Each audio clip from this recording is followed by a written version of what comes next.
everyone. Welcome back to another episode of Level Up English. I am your host, Sarah. It is wonderful to have you with us today. And I'm Alex. Hello, everyone. I hope you are having a fantastic week. Sarah, I have to admit something. I'm feeling a little strange today. Strange? Why, Alex? Is everything okay? Well, to be honest, I wanted this episode to be perfect. I spent 3 hours choosing my shirt. I drank exactly 2 cups of coffee, and I practiced my hello 10 times in the mirror. But now I just feel tired. Wow, 10 times? That sounds exhausting. But actually, Alex, that is perfect because it leads exactly into today's topic. Really? What are we talking about? We are talking about the trap of perfectionism, specifically why trying to be perfect actually stops us from growing. The all or nothing mindset. I think many of our listeners struggle with this, especially when learning English. We are afraid to speak because we don't want to make mistakes. Exactly, and today we want to share a deeper insight. We often think perfectionism is about high standards, but psychology tells us it is actually about fear. Fear? That's interesting. I thought it was just about doing a good job. We will explore that today, but first, for our listeners, I want to mention the level of this episode. We are aiming for the B1 to B2 level. This means we will use vocabulary related to psychology, habits, and productivity. So, if you find some words difficult, don't worry. That is a good sign. It means you are leveling up. Just focus on the context. So, Alex, to explore this trap of perfectionism, I have a story to share. It's about a guy named Daniel. Daniel, okay. Is he a perfectionist like me this morning? He is the king of perfectionists. Daniel is a smart guy. Last year, he decided he wanted to master photography. He had a dream to take beautiful, professional photos. That's a great hobby. So did he go out and start taking pictures immediately? No, that's the problem. Before taking a single photo, Daniel spent 2 months researching cameras. He read every review, watched every YouTube video, and finally bought the most expensive high-tech camera on the market. I know this type. He thinks the perfect gear makes the photographer. Exactly. Then he bought 5 thick books on lighting theory. He told himself, I cannot take a photo until I understand lighting perfectly. Oh no, he's setting the bar way too high. He's making it impossible to start. He was. One day, his friends invited him to a park for a picnic. It was a beautiful day. The sun was setting, the light was golden.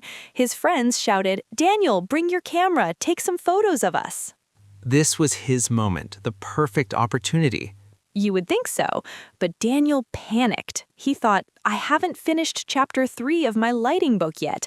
What if the photo is blurry? What if the composition is bad? I will look like a fool. So he was paralyzed by fear. He was so afraid of doing it wrong that he couldn't do it at all. Yes, he left his expensive camera in his bag. He didn't take a single photo. Meanwhile, his friend Lisa pulled out her old, cracked smartphone. Let me guess, she just started snapping away? She did. She was laughing, running around, taking blurry photos, silly photos, bad photos. She took about 100 in 10 minutes. And what was the result? Well, 95 of them were terrible, but 5 of them were amazing. They captured the joy, the golden light, the real friendship. Everyone loved Lisa's photos. They posted them on Instagram and printed them out. And Daniel? Daniel went home with 0 photos. He realized that while he was waiting to be perfect, Lisa was making memories. He was procrastinating in the name of perfection. That is a painful realization, but it's so common. We wait for the perfect time, but the perfect time never comes. Exactly. Daniel learned that day that done is better than perfect. He learned that making mistakes is simply part of the process. It's inevitable. That's a powerful story, Sarah. It really shows that action beats planning every time. It does. And in that story and in our conversation, we used some fantastic English expressions that can help our listeners understand their own minds. I heard them: paralyzed by fear, set the bar high, and procrastinate. These are great B2 level phrases. They are. We have 10 key expressions to explore today. We're going to break them down, explain exactly what they mean, and give you psychological insights to change your life. I'm ready. Let's stop trying to be perfect and just start learning. That's the spirit. Let's move on to our deep dive section. Wonderful. So we heard about Daniel's struggle. Now let's unpack the 10 essential expressions hidden in that story. These aren't just vocabulary words. They are concepts to help you understand your own mind. I love that approach. It's psychology meets English. So Sarah, what is the first expression on our list? The first one is the biggest enemy of productivity: procrastinate. Procrastinate. It's a long word for a very common problem. It is. To procrastinate means to delay or postpone action. You put off doing something until the very last minute. But Alex, here is the deeper insight. Why do we procrastinate? Usually because we are lazy, right? That's what I always thought. Actually, psychologists say it is rarely about laziness. It is about fear. Daniel didn't take photos because he was lazy. He procrastinated because he was afraid the photos wouldn't be perfect. That makes so much sense. We avoid the task because we want to avoid the potential failure, so we're protecting our ego. Exactly. So if you say, "I'm procrastinating on my English study," ask yourself, are you lazy or are you just scared of making mistakes? Wow, that changes how I see it completely. Okay, so Daniel was procrastinating, and that leads directly to our second expression. He was paralyzed by fear. Paralyzed by fear. Imagine a deer standing on the road at night. A car is coming. The lights are bright. The deer should run, but it freezes. It cannot move. That is being paralyzed. In the business world, we call this analysis paralysis, right? Yes, you think so much, you analyze so much, that you become stuck. You cannot take action. Daniel read so many books on lighting that his brain locked up. I feel this when I try to speak a new language. I think about grammar, vocabulary, pronunciation, and then I just stay silent. I'm paralyzed. And the cure for this paralysis is action. Imperfect, messy action. Just move one muscle. Just say one word. Got it. Don't be the deer, be the runner. Okay, number 3. This is what Daniel did wrong before he even started. He set the bar high. Set the bar high. Imagine a high jump athlete. There's a horizontal bar they must jump over. If you set the bar at 2 meters, it is very difficult to jump. So metaphorically, it means to set very high standards or expectations for something. Correct. Now, setting the bar high is usually a good thing. We want quality. But perfectionists set the bar too high. They set it at a level that is impossible for a beginner. Daniel expected to take National Geographic level photos on his first day. He set the bar so high that he couldn't even start. Exactly. If you're learning English and you say, "I must speak without an accent immediately," you have set the bar too high. You're setting yourself up for failure. Lower the bar, folks, at least in the beginning. It's okay to be average when you start. Moving on to number 4, this is the solution to Daniel's problem. He should have made his goals bite-sized. Bite-sized, like a bite-sized candy bar. I love those. Yes, something small enough to eat in one bite. In productivity, a bite-sized task is something so small and easy that you cannot say no to it. This is like the atomic habits philosophy. Instead of saying, "I will write a book," you say, "I will write 1 sentence." Precisely. Daniel wanted to master photography. That's huge. A bite-sized goal would be, take 1 photo of my coffee cup today. That is manageable. It's not scary. So if you're paralyzed by fear, break your goal into bite-sized pieces. It tricks your brain. It removes the pressure. I like that. Okay, number 5. This is the method Daniel's friend Lisa used. She embraced trial and error. Trial and error. This is the scientific method of life. You try something, trial, you fail or make a mistake, error, and then you learn and try again. Lisa took 100 photos. 95 were errors, but she didn't care. She didn't. She knew that the errors were the price of the success. Perfectionists hate trial and error. They want trial and success immediately. But that doesn't exist. No one learns to walk without falling down. Exactly. A baby doesn't fall and think, oh, I'm so stupid, I should give up. They just get up. That is trial and error. So to recap our first 5 concepts for a better mindset, don't procrastinate because of fear. Don't get paralyzed by fear. Be careful not to set the bar too high. Make your tasks bite-sized and always embrace trial and error. These are powerful tools, Alex, but we're only halfway through. We have 5 more expressions that will help you stop beating yourself up and start making progress. I'm already feeling more motivated. Let's keep going. Number 6 is something many ambitious people do, including me. They constantly beat themselves up. Beat yourself up. That sounds violent. It is mental violence. To beat yourself up means to criticize yourself severely and unfairly. It's when you make a small mistake and your inner voice says, "You're stupid," or "Why did you do that?" or "You'll never be good enough." Oh, I know that voice.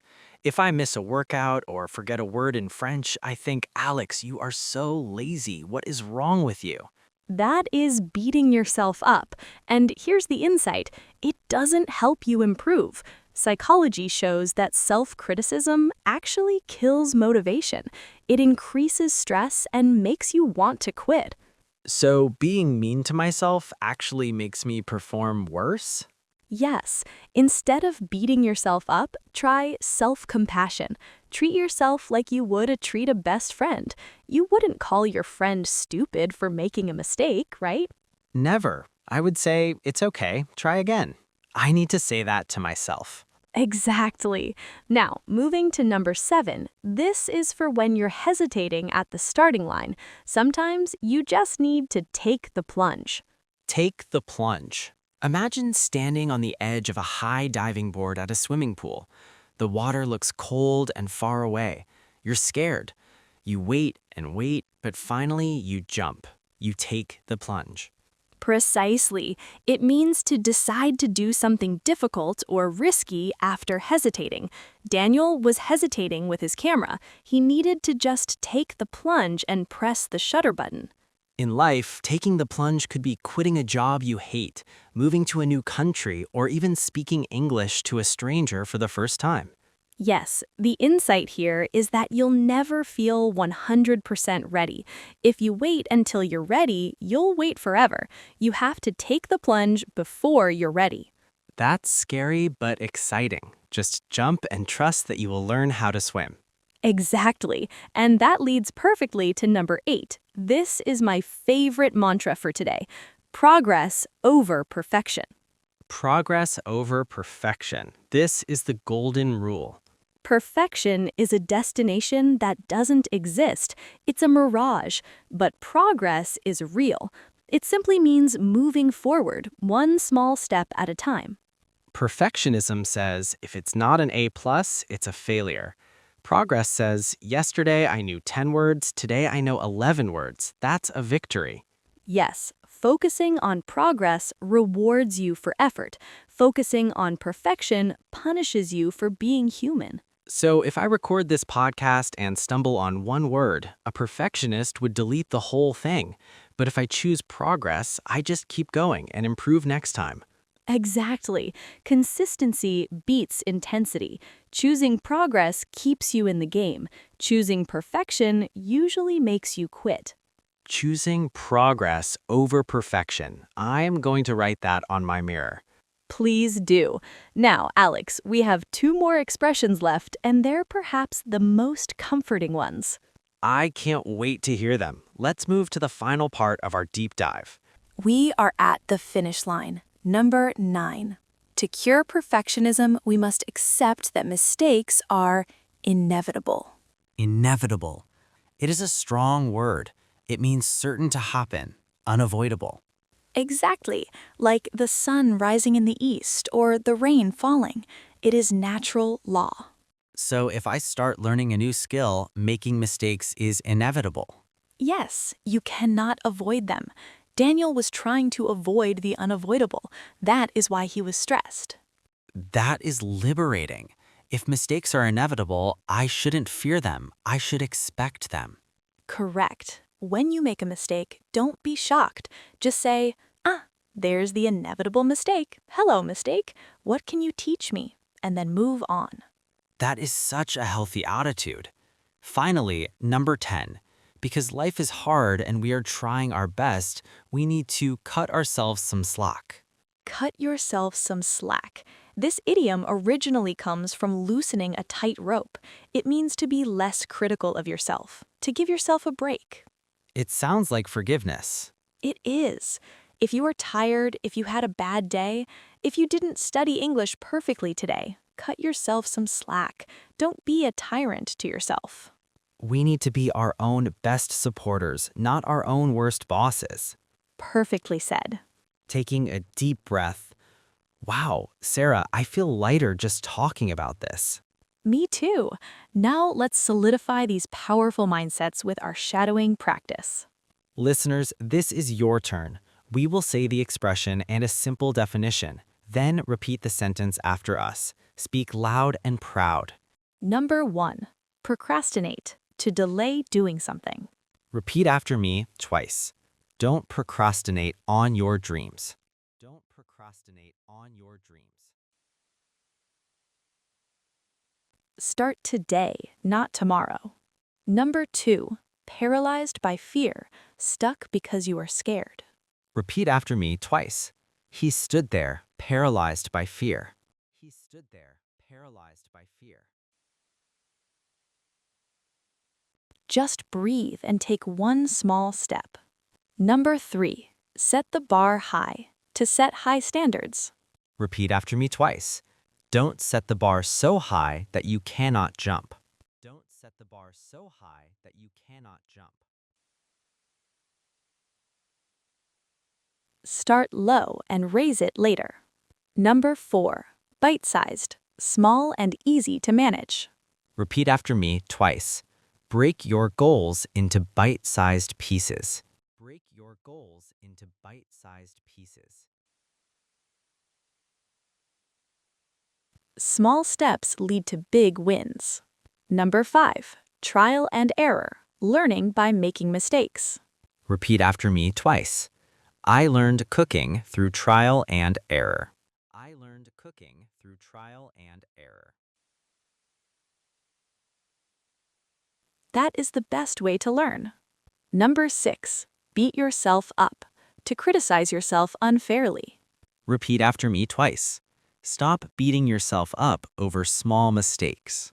Stop beating yourself up over small mistakes. Be kind to yourself. You are doing your best. Number 7. Take the plunge, to commit to a risky action. Repeat after me twice. It's time to take the plunge and start. It's time to take the plunge and start. You can do it. Number 8. Progress over perfection. Improvement is better than being perfect. Repeat after me twice. I choose progress over perfection every day. I choose progress over perfection every day. That is a healthy mindset. Number 9. Inevitable, certain to happen. Repeat after me twice. Mistakes are inevitable, so don't worry. Mistakes are inevitable, so don't worry. Accept them and move on. Number 10. Cut yourself some slack. Give yourself a break. Repeat after me twice. You worked hard. Cut yourself some slack. You worked hard. Cut yourself some slack. Fantastic job, everyone. You are doing great. Sarah, I think Daniel's story and all these expressions are a lesson for all of us. We spend so much time polishing our armor that we never go into battle. That's a beautiful metaphor. It's better to have a dented shield and a victory than a shiny shield and no experience. Listeners, we have a question for you today. In what area of your life are you setting the bar too high? Is it English, exercise, or maybe a new hobby? Let us know in the comments. We read every single one and we love hearing your stories. Remember, done is better than perfect. Have a wonderful, messy, and productive week. See you next time on Level Up English. Bye, everyone. Take the plunge.